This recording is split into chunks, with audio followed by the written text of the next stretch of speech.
Bonjour à tous, bienvenue aux universités d'été du CNCPH. Je suis Anthony Aubé, administrateur de l'Association des personnes de petite taille et également membre du CNCPH.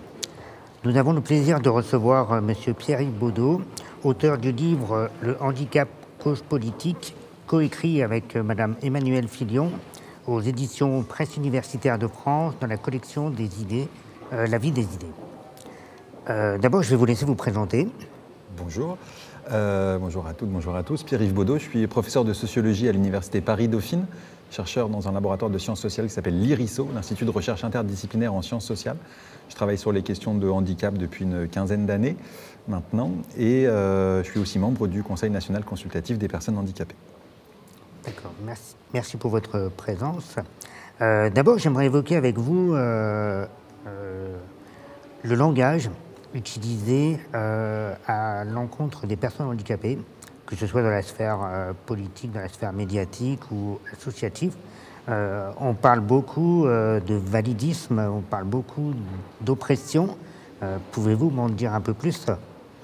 Alors effectivement, il y a une transformation au cours des dernières années des façons de parler de handicap. Déjà, il y a cette transformation célèbre. On est passé des handicapés, presque avec un Z au début, à personnes handicapées. C'est déjà, et maintenant, il y a cette espèce de mot d'ordre de dire personnes en situation de handicap. Alors les mots c'est important, mais ça ne fait pas tout, parce que le fait de parler de personnes en situation de handicap ne fait pas de vous un acteur vertueux ou une ministre vertueuse. Hein. C'est effectivement les politiques qui sont menées derrière qui comptent.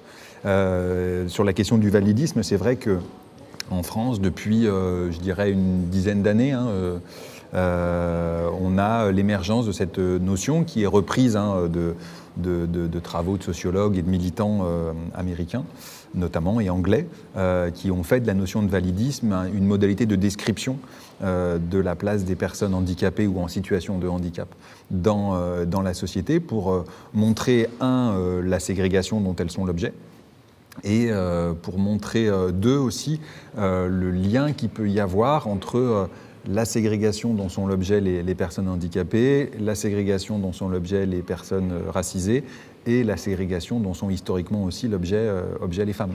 Et donc c'est cette convergence entre différentes causes qui est l'un des sens possibles de cette notion de validisme qui est aujourd'hui sur la place publique, hein, que vous reprenez, que beaucoup de militantes reprennent, qui est aussi très diffusée dans le monde étudiant qui travaille sur les questions de handicap et qui est une façon aussi de décrire, de militer et de mieux comprendre ce qui se joue là actuellement sur ces questions-là.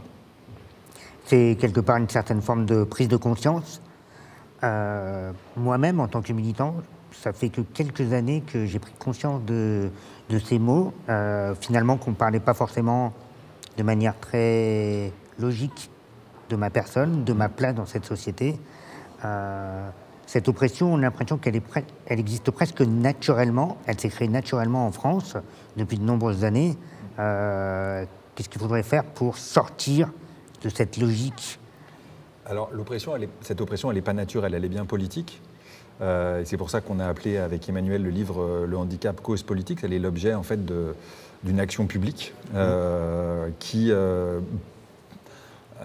peut être pétrie de très très bonnes intentions, mais des intentions qui sont pas nécessairement les intentions des personnes concernées. D'ailleurs, le terme même de personnes concernées est utilisé en France depuis très peu de temps. Oui. Oui. Tu pourrais me le confirmer, j'imagine. Et donc, pétrie de bonnes intentions, mais sans tenir compte de l'avis des personnes directement, en les représentant, mais pas forcément en portant leurs intérêts immédiats. Et cette action publique, elle a donc été construite par un système d'action publique qui a produit cette mise à l'écart. Et donc l'oppression, elle a rien de naturel. En revanche, et c'est bien que tu parles de prise de conscience, je trouve le terme assez pertinent. Il y a eu un travail là, ces dernières années, un travail politique, fondamentalement politique, pour amener à décrire ces situations, à les sortir en fait de l'ordinaire, voilà, il n'est pas normal, il n'est pas ordinaire, il est injuste que la place réservée aux personnes handicapées, et c'est certainement ce que tu as ressenti, que cette place réservée aux personnes handicapées soit une place à part. Et la déconstruction de la naturalité, c'est de la politique en fait. Ce que tu fais dans l'asso, ce que font d'autres militants, c'est ça, c'est de remettre du politique, de dire c'est injuste, c'est anormal, c'est se lever, quoi, se lever et se casser. Pourtant, dans tout ce que j'entreprends, je crois qu'on demande à chaque fois de me justifier de cette place que je pourrais avoir. Pourquoi je suis là, qu'est-ce que je fais ici. D'un point de vue administratif, n'en parlons même pas. Dans toutes les démarches que j'entreprends, on me demande sans cesse un document, un dossier médical, enfin n'importe quoi, mais toujours on a une certaine charge mentale qui se développe, c'est-à-dire que je ne peux rien anticiper, je ne peux pas prévoir grand-chose d'autre, je ne peux pas même faire un effet de surprise avec d'autres personnes dans des colloques ou événements. Comment éviter toute cette charge mentale? On parle de politique, mais c'est peut-être encore plus que ça, peut-être. Tout le travail que font en plus les personnes handicapées pour remplir leurs formulaires, pour participer à des réunions, pour se déplacer, pour travailler. Tout ce travail en plus, il est très souvent invisibilisé. Une partie de ce que représente une situation de handicap, c'est ce travail d'invisibilisation, de prendre sur soi, voilà, pour ne pas embêter, pour ne pas déranger, etc. Et ce travail en plus, il est pas compensé par grand-chose. Forcément, du coup, la place ressentie, cette place de devoir se justifier un tout petit peu plus de sa présence, ça montre bien qu'en fait, c'est à la société des valides, c'est les valides qui doivent, et ils ne le feront pas naturellement, et ils ne le feront pas spontanément. Et donc, il est nécessaire de leur remettre ça sous les yeux, de leur dire que c'est leurs règles de fonctionnement, leurs modalités de discussion, les documents sur lesquels ils travaillent, les horaires des réunions, les timings avec lesquels on reçoit, nous au CNCPH par exemple, j'imagine que tu en as fait l'expérience, le timing avec lequel on reçoit les pièces sur lesquelles on doit se prononcer dans les sessions du lendemain et qui évidemment rendent très difficile l'acquisition d'une expertise. Tous ces éléments-là, tant qu'on ne les aura pas modifiés, et on pourra faire entrer autant de personnes handicapées qu'on veut dans ces instances, dans ces réunions, etc. Tant que ces règles de fonctionnement n'auront pas été modifiées, en réalité, la place qu'occupent les personnes handicapées dans ces espaces-là sera toujours une place marginalisée. Et donc, en fait, l'objet des politiques du handicap, et c'est en ça que c'est un objet fondamentalement politique, c'est de réinterroger les règles de fonctionnement social. En général, c'est aussi à ça que sert la notion de validisme, c'est de montrer qu'il y a un certain nombre de règles de fonctionnement naturalisées qui ne sont plus questionnées, qui sont des fonctionnements discriminatoires, qui limitent et empêchent et font obstacle à la pleine participation de tout le monde. Et voilà. D'ailleurs, en tant que bénévole, on le ressent, je dirais, constamment. C'est-à-dire qu'on a deux aspects, c'est-à-dire qu'on a des associations de personnes concernées, pour lesquelles je fais partie, et on a des associations gestionnaires.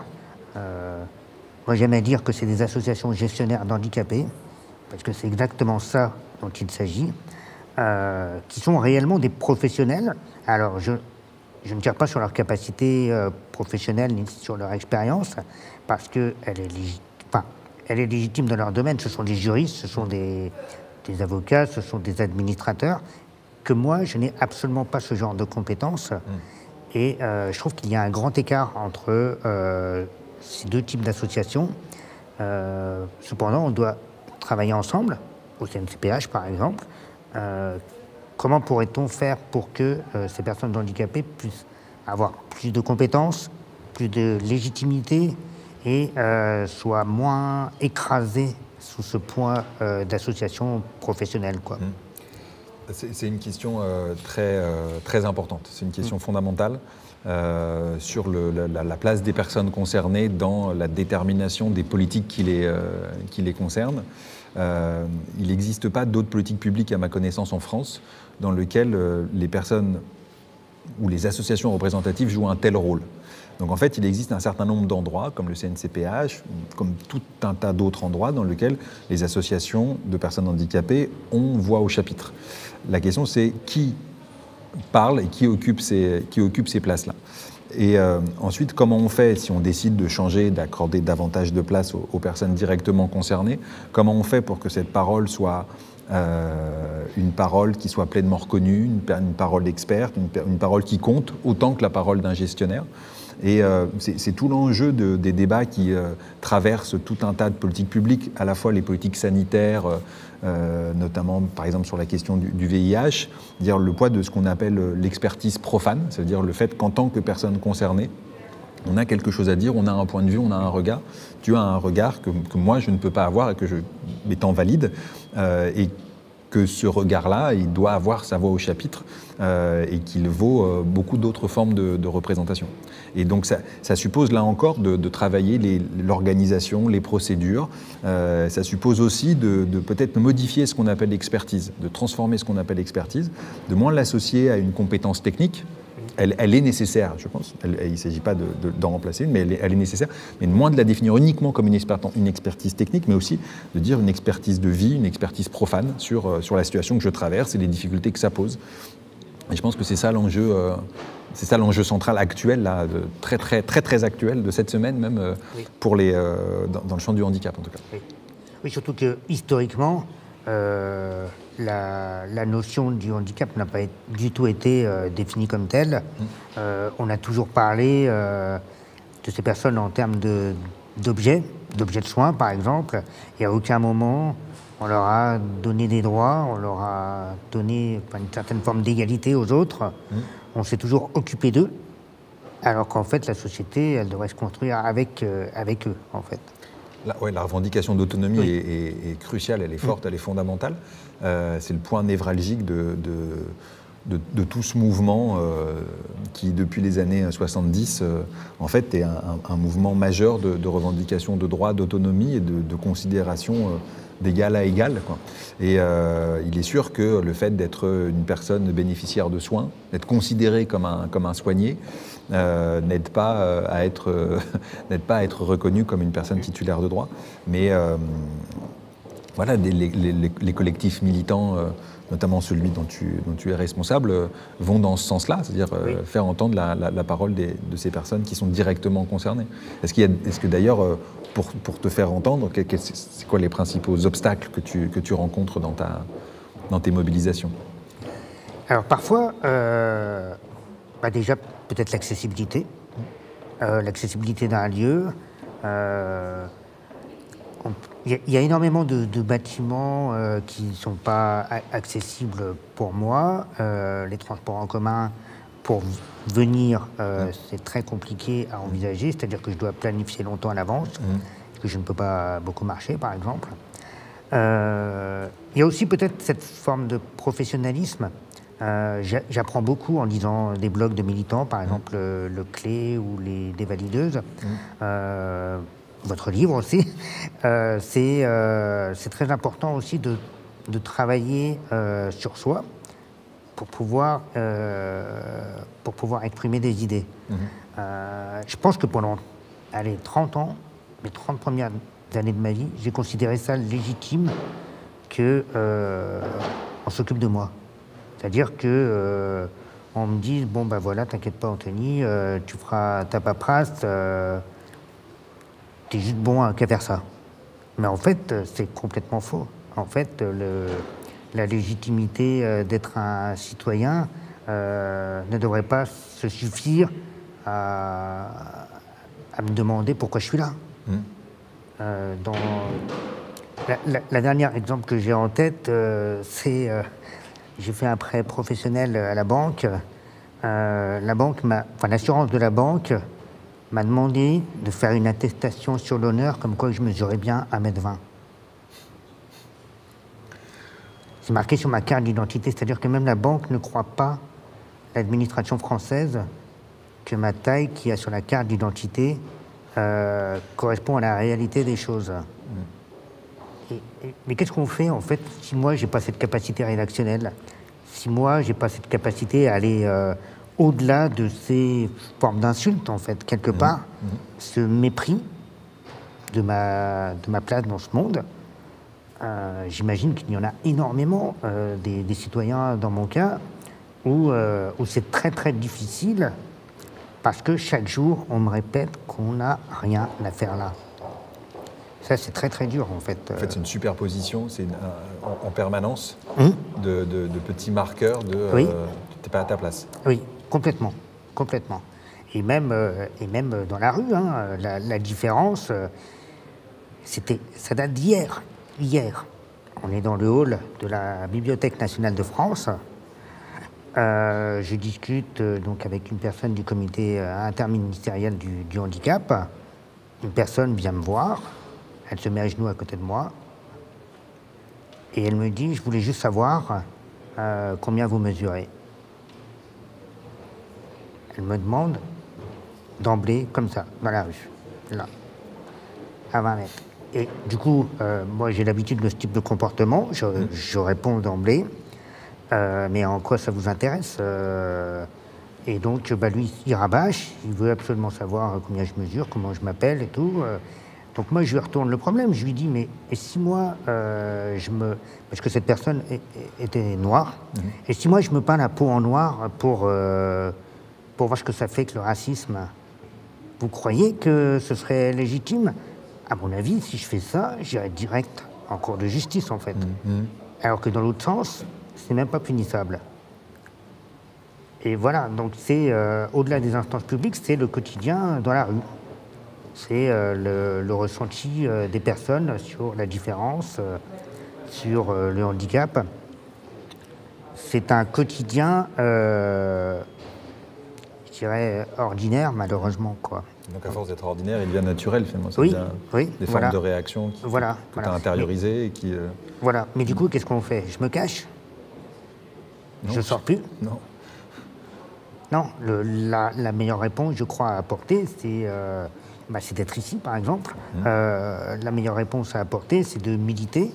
Les nombreux collectifs qui existent m'aident justement à apporter cette réponse et être, je dirais, plus légitime, mais enfin, c'est quand même dingue de voir cette oppression omniprésente. Omniprésente. Est-ce que l'éducation aussi doit faire son travail, peut-être? Il y a eu un élément déclencheur tu parlais d'une prise de conscience quand tu racontes le moment où tu commences à t'occuper de l'association des... Oui, l'élément déclencheur, c'est de tomber sur des articles d'Elisa Rojas, par exemple. C'est une militante que je suis depuis, on va dire, 4 ans, 5 ans. J'ai lu un texte, par exemple, sur le Téléthon. Elle avait fait quelque chose sur le Téléthon.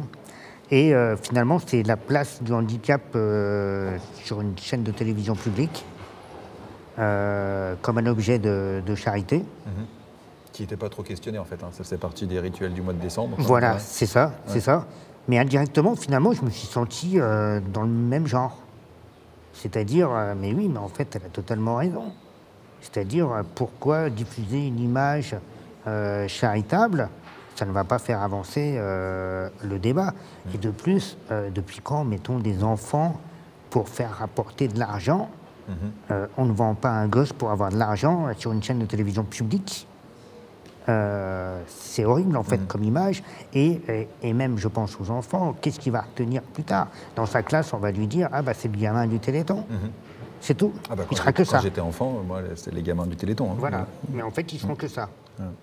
Ils n'auront pas cette légitimité à être parmi les autres, avec les autres. Et c'est comme ça que s'instaure cette place à part, et qui se reproduit dans toutes les petites interactions. Exactement. Qui sont des petites interactions à chaque fois, mais qui font un sentiment de discrimination extrêmement fort. En fait. Dans le langage courant, j'ai aussi un autre exemple, c'est un professeur. Voilà, il a 24 élèves dans sa classe. Bon, il va dire, j'ai 23 élèves et Anthony. Voilà le langage. Donc, qu'est-ce que je fais? Je fais partie de la classe ou... Sachant que le problème n'est pas individuel, c'est pas cet enseignant-là, c'est un problème plus large je parle de mon vécu, mais à mon avis, c'est culturel. Et puis, c'est très généralisé, en fait. Mais c'est c'est dramatique parce que intérieurement, on me culpabilise presque d'être là. Et on te dit t'es pas à ta place. Bah oui, oui. Voilà. Oui, oui. Donc cette culpabilité quand même est relativement difficile à vivre, mais il faut sans cesse aller au-delà de ces difficultés, quoi, en fait. Ça demande un travail en plus, enfin, Oui. Voilà, une volonté supplémentaire quoi, pour occuper sa place et la tenir. Quoi. Exactement.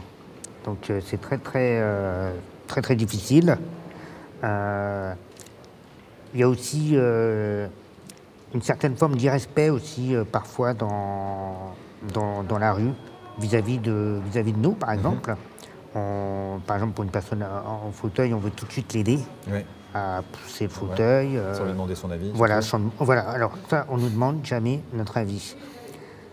Donc en fait, que ce soit pour de l'action publique, pour entendre les personnes concernées, ou sur les trottoirs, dans les déplacements, finalement, c'est la même chose, quoi.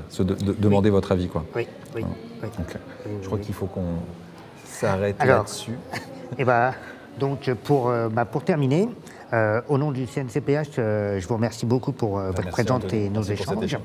Je vous invite à rester connectés pour suivre en direct les universités d'été avec une table ronde intitulée « Enseignement supérieur accessible, mythe ou réalité ». Merci beaucoup. Merci.